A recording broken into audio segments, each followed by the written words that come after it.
Hi there, my name is Miles, and I am sharing this video because I've seen a lot of people on parent Facebook groups who are considering different schools, asking similar questions regarding the University of Alabama.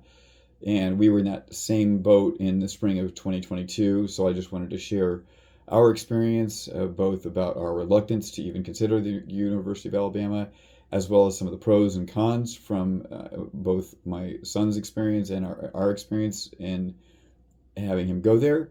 Also, some tips for making life easier and why we are absolutely 100% beyond grateful that he is now there. I will say that 90 to 95% of what I'm going to talk about is relevant to most families that are considering UA, whether they have exactly our particular background or reasons for considering it. And at least 80% of what I'm going to share is probably relevant to most people considering any school that they might ultimately go to. To be perfectly transparent, no one asked me to make this video. I'm getting nothing for it other than saving myself the time of typing similar answers to a bunch of similar questions on the online forums and things of that nature. It just seemed like a lot of parents had the same questions, so I thought I'd try and help. It also, because I'm going to cover a lot of material fairly quickly, you may want to you may want to set your video to 1.5 or 2x if you want to kind of get to certain points. I'll also try to chapterize it eventually. My intention is simply to share our own experience and also some of the biases that were dispelled over the course of our touring and actually having him go there. To give you a little bit of background, our son was eligible for academic scholarships at several schools. So his focus was mostly on where he could get the most merit opportunity. And without a scholarship offer, he probably would have not considered UA. We would have not considered it otherwise because we also had some preconceived notions about the South in general and really did not expect that he would go there. I'd even gone online and seen some like ceremonies where some of the students were like wearing old-fashioned hats, and I thought, gosh, just hey, how stuck in the past is this university? And of course, we learned otherwise as our journey continued. Honestly, my son's experience during high school had a lot of ups and downs. We're from Arizona. We're 25 hours away from Tuscaloosa. And even with flights and just combination of flights and driving to get there, the fastest would take between 10 and 12 hours under most circumstances. However, my wife and I agreed that even though we were kind of reluctant to have him go that far away, especially considering his high school experience, we also knew that if we took it off the table, then he might feel like we had weighed too heavily or limited his options. And so we agreed to go, let him tour. And, in fact, we really thought so. It was so unlikely that he would go there that my wife didn't go on the tour. We just thought it was kind of a scratch off the list as far as taking it off of the list of considered schools. Having said that, as I started to do a little bit more research, I did come across several people who said if you don't want your kid to go to Bama, then don't have him tour there. And I had to let her know, my wife know, that you know what, we may end up visiting and really liking it. Well, her response was, don't encourage it. So, with that having been said, I signed up for a tour, and right away we were impressed. Compared to all the other tours that we had at other places, Bama really has that lined up well. They asked us several questions about what his interests were, what his, which colleges he might, within the university he might be considering, what his majors might be, other interests he might have, extracurriculars, things like that. And they put together an hour by hour itinerary from 9 a.m. to 5 p.m. and it was densely packed. It included a campus tour, a college of business tour. It included a fraternity house tour. It included sit downs, a one-on-one with the honors college dean, as well as some introductions to the honors programs that they have at the University of Alabama. And it also included lunch with student ambassadors, which we really enjoyed. And it was one of the first contacts we had directly with students. Sorry, the students also, there were ambassadors that had given us the campus tours as well. Let's see what else I want to cover. that, by the way, that was one of the first signs that this was a place that really had a lot of things going for it. It was really doing a lot of things really, really well. And the tour it stood out from the other universities that we had toured and taken a look at. One of the things that I also did, and this is kind of a tip for you as well, is ahead of each university tour, I tried to reach out to people within the parent groups to see if they had students, non-ambassador students, who would be willing to sit down and have a drink at Starbucks or grab a bite or something like that, and just share their own experiences. And I tried to get people from different backgrounds, and when submitting that request with the parent groups on Facebook groups at the University of Alabama, it was very, very quickly. We had way more offers than we could possibly fill. We just, 2 or 3 was great for us. It was very insightful with each of those to be able to sit down with the students themselves, because you get a different perspective when it's not the ambassadors whose main job it is to promote the university. So we actually get to the weekend of the tour itself. My son and I fly to Birmingham, into Birmingham Airport, and we are going to drive to Tuscaloosa, but we stopped at a barbecue place before we left Birmingham, and we placed our order, waiting for our food to come out, and we see some people with script A's on their shirts. They're just sitting there. It's a couple of students and what looked like were probably their parents having their meal, and they had just kind of sat down. So I just asked them, I said, hey, do you guys, are you at University of Alabama? We're getting ready to tour. And even before I could get anything else out, they're like, oh, really? Well, sit down and eat with us. And we're like, no. And they're like, no, please sit down and eat with us. And we were just going to ask for a restaurant recommendation once we got to Tuscaloosa, but they were adamant that we chat with them. And it turns out that it was Jack and Megan were their names, the students' names, and with their respective parents who had come in to celebrate because Jack and Megan had just gotten engaged the day before. So it was really cool to hear their experience at Bama, and they just raved about the university. The parents were very, very happy as well with their students' experience. So we had a great dinner, and they even invited us to come to visit them. They had a tailgate tent for homecoming, so I'll get to that in a little bit, but they invited us to participate in that as well. It was, at the time, it struck me as unusual. It was like, okay, wow, these people were really enthusiastic. What I didn't realize, but started to soon discover, is that's just a whole way of being. Southern hospitality is everywhere, and it shows up in countless ways. It's literally the norm. And it's such a refreshing change from so many places where people just kind of keep their head down, get their own, do their own thing. It was just a whole other really special experience, and a great way to start off our weekend. Once we got to the actual tour, the campus is gorgeous. It's impeccably maintained, very clean. As I mentioned before, the tour itself was well oiled. Great content, very helpful and kind staff and students, and you really started to pick up on a sense of school spirit and pride. This is probably a good time to say that we did not come from a big sports family. We didn't follow college football or college sports. It was not something that was on our list of criteria for schools whatsoever, but it definitely started to show up in conversations as we toured the university about how that was kind of a big deal. And I was like, oh, okay, that's fine for them, but it's probably not something we're going to participate in. And I'll swing back to that in a little bit as well. But I will say that at this point, we didn't know how much fun he was going to have at football games, at basketball games. It really does become a connection point in chatting with your peers, although it isn't necessarily required. Some upperclassmen that we chatted with really never fully got into kind of the sports thing, and they were still very, very complimentary of the school.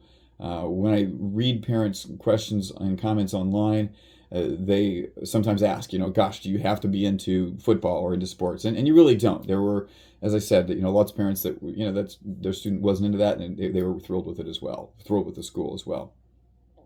Another question that comes up a lot is fraternities and sororities. Do you need to be Greek to have great experience at UA? And it was interesting in watching people's responses because they tended to say it's super, it's great if you go Greek. My student has had a really great time and we encourage you to go Greek. But just as often, if a student was not Greek, their either parents or themselves, they were saying, no, you don't have to be Greek and you'll still have a great time at Bama. And that has been my son's experience. 65% of the students there are not Greek. Now, yes, you can, it's a party school if you want it to be a party school, and you don't even have to be Greek for it to be a party school. You can go and socialize and do that thing if you want to. But if you're not, there are lots and lots of students who just stay academically focused or primarily academically focused and still have great social connections with people that aren't just out partying all the time. Let's see what I want to cover next is, with regard to the fraternity, one other thing I wanted to say, which is we met some really, really down-to-earth, great young men. When we were there for our tour, we had dinner with one that was put in touch with us through the parent groups and some of his fraternity brothers, and I would very confidently say that if my son had decided to go Greek, they're the kinds of young men that I would think would be great to be around. And while he didn't go Greek and he's found his niche in another way, certainly I would feel great if he had gone that direction. Instead, what he has done is he has made his connections through his business clubs and also through Hispanic Latin Association, I think is what they call it. Now, one of the students that we met with was a gal named Cameron, and she shared about the finance organizations that she belonged to, and he ultimately ended up kind of going that direction. Another young man we met was in not a business fraternity, in engineering fraternity, and he had great things to say about that as well. One of the things that was unusual and stood out compared to the other universities we met with, or students that we met with, was literally we met with 3 students that weren't part of the ambassador group at all. They were just, they were just parents that said, hey, my kid would probably chat with you. All 3 of them, within 15 minutes of meeting with us, we're walking back to our car, or we're just, arriving at the next stop, and we're getting a text from these students saying, thank you so much for giving me the opportunity to share about my school. I mean, what 19 or 20-year-old does that? I mean, that was just outstanding to me. And at the time, I was really extremely impressed. Here's something else I didn't expect. This fall break that just happened, unprompted, my student wrote letters to some of his high school teachers who had made a difference with him. It really just, it's in the water in Tuscaloosa, and I just couldn't be happier that that's the case. Backing up to the tour, we finish our tour, we head home, and he says, you know what? I think I'm probably going to want to go there.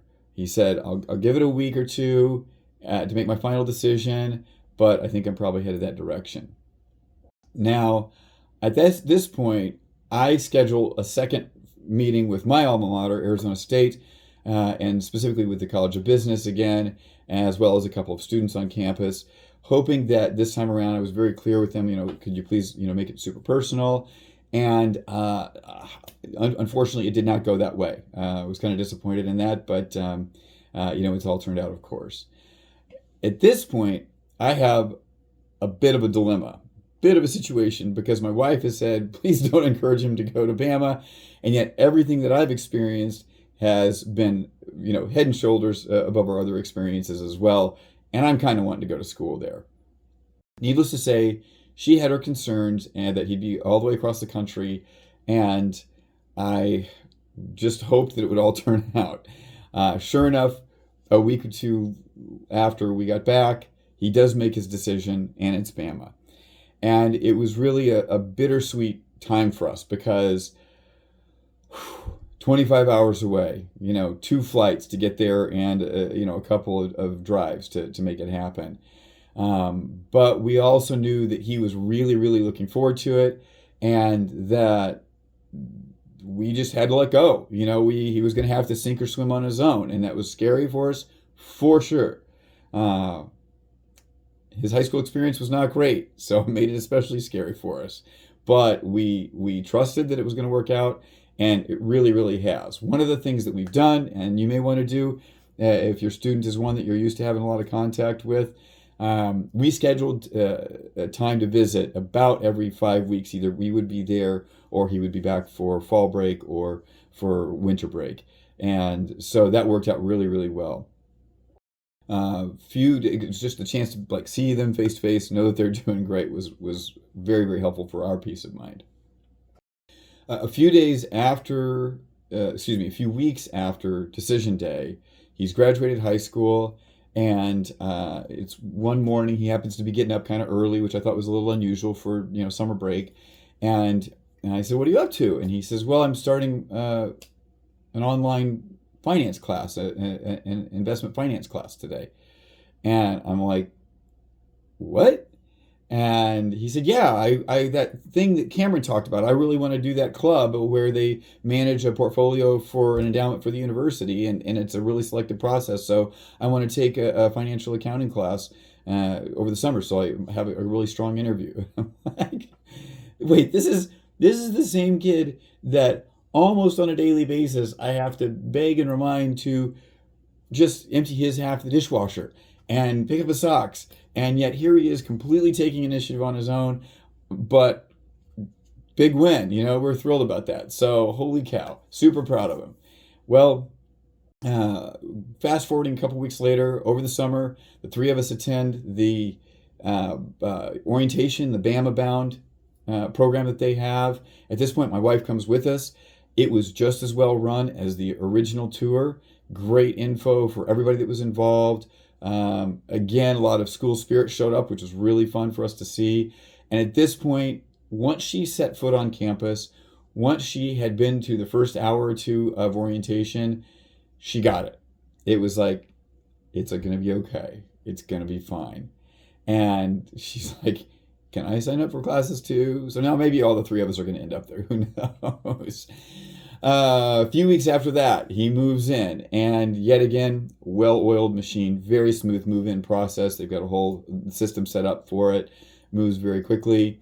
He did do honors action. It's a particular a course. It's a week-long course. It's a one-credit course for honors students where they take on a community project, sort of designated community project. They have sort of a reading assignment over the summer. They get there, and their honors group does this project, as well as has some classroom time. And it takes place the first week prior to school starting, official school starting. And it was a great way for him to connect with a lot of other students. Now, if for some reason you are not interested in honors action, there are a couple of other programs available, or I should say two sections of the same thing, which is the Camp 1831, which is, you don't have to be in honors to do that. And I believe that's a 3 or 3.5 day program where you can come in early, and they have a ton of activities, get acquainted activities, get to know the campus, that sort of thing. And from what I've read from parents groups, that is also the source of a lot of lifelong relationships. A lot of people stay in touch with their people that they met at Camp 1831. I also know that if you happen to be part of the $1 Million Band, they start a week early as well. So lots of opportunities to get there and get moved in early and start to connect with students.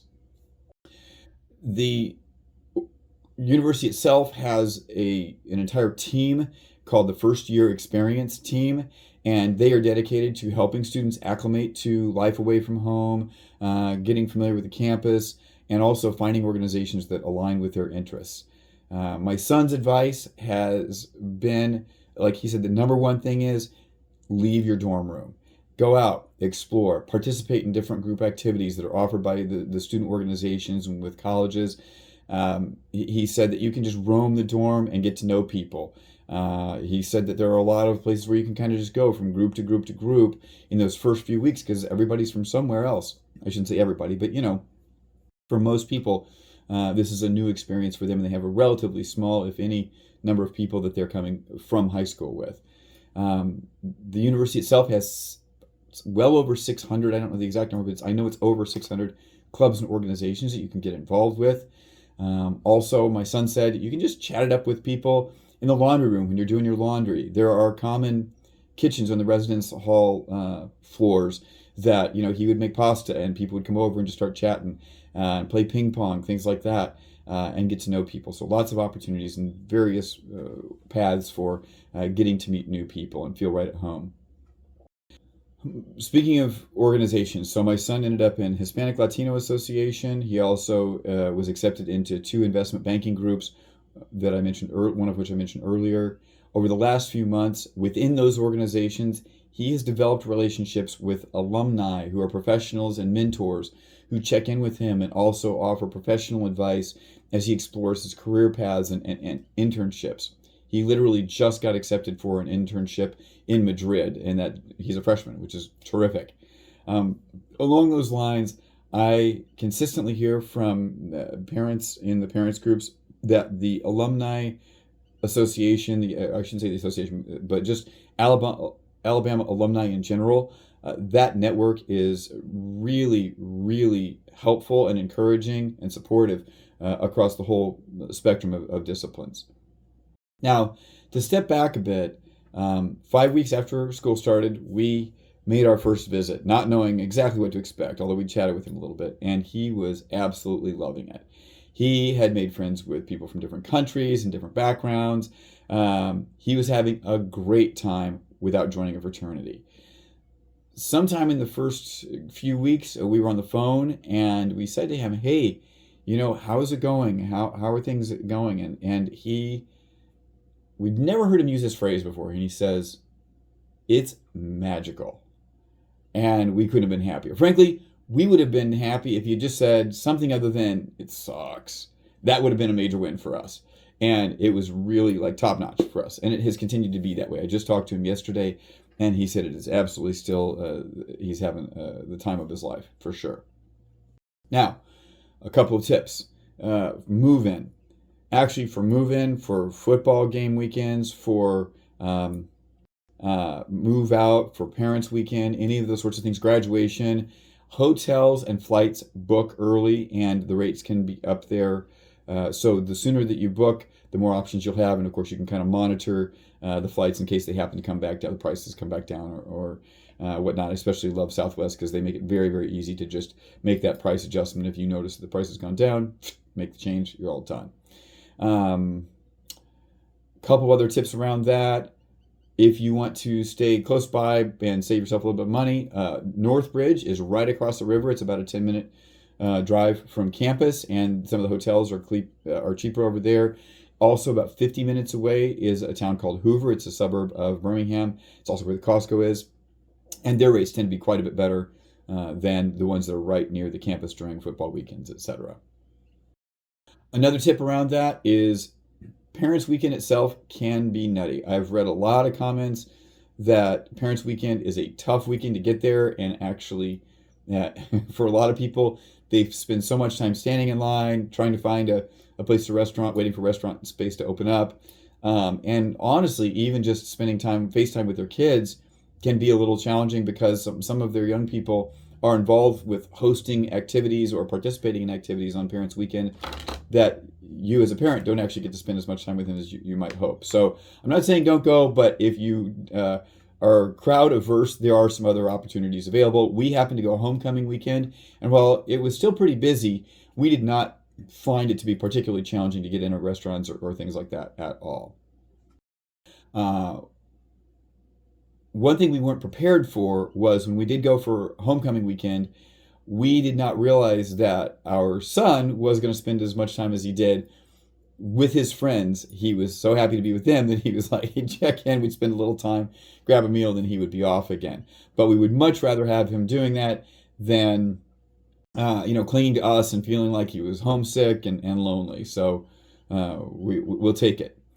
We did go for homecoming weekend, so we decided, even though we're not big sports fans, we would just go all in.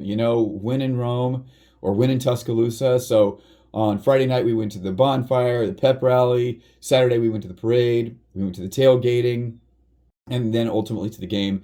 And even my wife, who was, she could take it or leave it normally, she really had a blast. She really had a good time, which just says something about how fun that experience was. In the months since, we can honestly say that the experience has continued to be extraordinary. When he was home in December, We were trying to make some spring break plans. We were starting to talk about like, hey, what should we do for spring break? And in his way of trying to reassure us about how he was doing at school, he's like, Mom, Dad, I really don't need to see you guys. I really would rather just spend it with my girlfriend. And we're like, okay, that's great for you, but what about us? We miss you. So we came up with kind of a compromise. We actually booked a vacation rental on the Emerald Coast, which is the Gulf Coast there, the Panhandle of Florida. It's about a 4.5 hour drive south of Tuscaloosa, and he and his girlfriend are going to come down, and we're going to spend some time with them, literally starting tomorrow, which is great. I do now feel that he is in great shape. He is in great hands. One of the most compelling things that ultimately had it be okay for my wife that he go there were the parent groups that I have referenced several times, the Facebook groups. When we were still kind of in the exploration phase of college selection, I would join each of the respective parent groups for the universities, and sometimes two or three of them, depending on what their options were. And when I posted a few questions on the University of Alabama parents pages, by the way, they have one of the pages I think has 15 or 16,000 members. The other one has like 17,000 members. These are big, big, big groups of people. And we were just asking, kind of sharing some questions and concerns. And one of the parents replied, your son will have more parents watching out for him than you could possibly imagine. And I've seen that every single day in action on those parent groups. Literally multiple times a week, people will post things like, hey, you know what? My kid's graduate project is coming up and he needs some people to be subjects for it and some volunteers that he needs to be able to have questions with or exam for his medical degree, things like that. And it's simpler things like, hey, my kid is on crutches and needs some help at the dorm. Or, one recently was, it was Colorado Springs. This mom posts that her kid had their car break down 20 miles out of Colorado Springs, and one of the parents was like, we're on it. We'll be there in just a few minutes. If for some reason we can't get them back on the road, then they can spend the night with us. They can stay as long as they need to until they can get their car fixed. So, as I mentioned before, it's just in the culture to take care of what they call their family. No request is too big. No request is too small. One of the last things I will say about those parent groups is they are drama and politics free, which is so refreshing. You can go there, ask questions, get help, and it's all about, they don't care about who you voted for. They only care about how they can help. We found this to be the case with students as well. There's the whole spectrum of political ideologies, and with teachers, professors, some more liberal and progressive, some are more conservative. And from our viewpoint, having a blend and having a wide variety of points of view is one of the major benefits of college. So for us, that's a good thing. With regard to classes and professors, I will say that my son reports that he has been very satisfied with the vast majority of his teachers, and with some of them he even has really, really good relationships. So that's been a big win as well. As with most schools, of course, some teachers are better than others, but so far so good, as he's reported. I've rambled on a lot about the things that we've liked about the university. I do think it's important that we address a few things that could be improved, some things that could be better. One of those is advising. So the advising has been a bit of a mixed bag from what we've seen on the parent groups as well as my own son's experience. Oftentimes you can get somebody who's good and who has great information, and they have accurate information. But there have been a few instances where maybe the advisor hasn't been quite on point. And from what we've seen so far, it gets resolved, but it's not great that you have to even worry about that at all. So, you also don't want to rely on parent groups to answer questions, because policies can change and things like that. Oh, there is an app with regard to advising.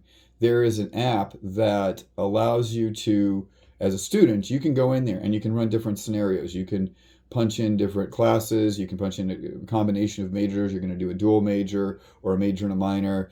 what does your current path look like? What might it look like if you did this and this? And several students reported to us in our interviews with them that that was extremely helpful, that they relied on that heavily to make sure that they were on the right track. And the nice thing is then they don't even have to make an appointment with an advisor for that. Okay, other areas that need some work, quality of food. Now, this was kind of, no matter where we went, it seems like universities are still not always just dialed in with the food situation, and we could get that.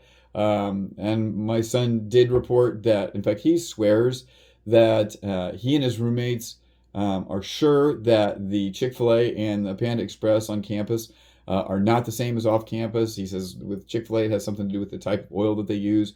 We didn't notice the difference, but they've eaten there obviously way more than we have, so we'll take their word for it.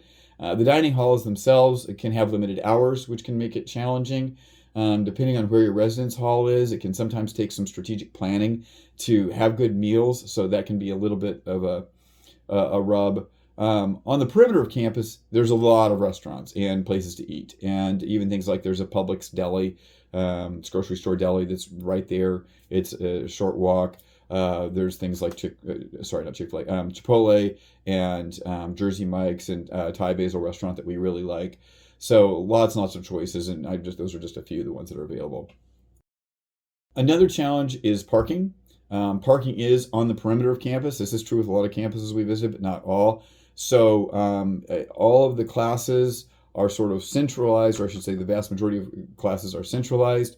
And so your student needs to be prepared to walk. Because if they're going to go from class to class, they're probably not going to drive there. I don't remember the exact number of parking tickets that we heard were issued every year, but it's literally in the thousands and thousands. And our son has contributed to a couple of those to contribute to that fund for sure. So parking not perfect, but they do have bicycles and skateboard. They can have bike racks and skateboard racks, both at the residence halls and also at many of the centralized areas of the various colleges on campus.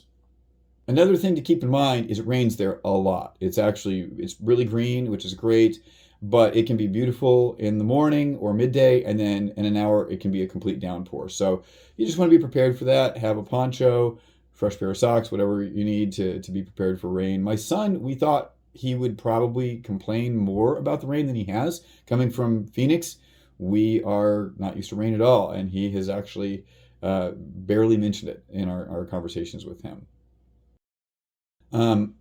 Let's see. Gyms. The physical fitness facilities can either be really, really convenient. If you are at, for instance, Presidential Hall 1 or 2, there is a gym right there, and it's a great gym, and it's an excellent facility. But if you're not right there, it can be quite a walk to get there, or a shuttle ride. They do have a pretty good bus system to get around the perimeter and the other far extremes of campus. But if you're a gym rat and you're not in Pres 1, 2, or a couple of the other ones that are nearby, that is something that is, you just kind of have to plan around it again. Another thing to keep in mind is travel to and from Tuscaloosa. I alluded to this earlier. It's not the easiest place to get into or out of. You either have to fly into Birmingham, that's the closest airport. It's about an hour away, which, a lot of people live more than an hour away from their local metro airport anyway, but it is something you kind of have to plan for. Here's a pro tip regarding that. When your student comes home for fall break or winter break or spring break, make sure that when they go back to school, they take their car keys with them, so that you don't have to arrange for them to get a hold of their residents, or their roommates to get a hold of their residence hall assistant and get into their room and find their spare car key and then drive it an hour to the Birmingham airport. Don't ask me how I know this, but it's just a little tip for those of you that might be considering University of Alabama. I will say that for an unnamed person that had that happen to him, his roommates were fabulous. And even though it was midnight, they jumped in the car and went to go get him, and it was great. Again, anonymous person there. Because BHM, Birmingham Airport, is a mid-sized airport, there are a lot of major airports that don't go nonstop into BHM. The closest airport that has a lot of nonstops for us is Atlanta. So if you're from the New England area or something like that, it may be easier to fly into Atlanta and then drive across. It's about a 2 hour and 30-minute drive, 2 hours and 40 minutes depending. But a lot of people will find that faster than taking taking two airport flights to get into Birmingham itself. And frankly, sometimes it can be cheaper. For us, it was cheaper for my son to fly winter break from Florida to Atlanta and then just take a Groom shuttle across. Both Groom Transportation and Crown Transportation offer shuttles from Atlanta and I believe also to Birmingham as well. So those are a couple of options for you. Now, if you're going to fly into Atlanta, ATL and Georgia in general is an hour different from Tuscaloosa because of where East Coast or Eastern time zone versus Central. So just be aware of that as you make your itinerary. Be conscientious you're either going to lose an hour or gain an hour depending on which direction you're going. We have flown into both airports and both have their advantages and disadvantages, so you can kind of weigh that out as you go. For us, the school itself has been outstanding. The athletics and sports spirit has just been a crimson cherry on top. I do have to admit that this time last year, if you had told me that I would be on a Saturday night going on my phone and looking to see the sports scores for LSU and South Carolina to see, how our competition, the Bama competition, was doing that day and how we were going to fall in the SEC standings, I would have thought you were absolutely out of your mind. But it's come to be. So having said that, almost every major city has a local Bama watch party at one of the sports bars. I've watched in 4 different states now. I've watched the games and, met great people in DC and St. Louis and Florida. So everybody's just been a joy to be around. The last disadvantage I'll reference is if you or your student are big fans of wearing the color orange, you may have to find another place to don your favorite fashions. Shades of orange are the colors of 2 of Bama's biggest rivals, Auburn and Tennessee. And to paraphrase Sandra Bullock in The Blind Side, orange is not in our color wheel. You'll also need to learn the difference between crimson red and Georgia Bulldog red, but that's okay because the beauty of it is no matter where you are in the country, if you don your crimson script A's, you'll hear Roll Tide no matter where you go, airports, restaurants, wherever you happen to be. And when you hear Roll Tide, you know your family is there for you. Thank you very much for letting me share our experience with you, and we hope that you find the very best school for your son or daughter, and Roll Tide.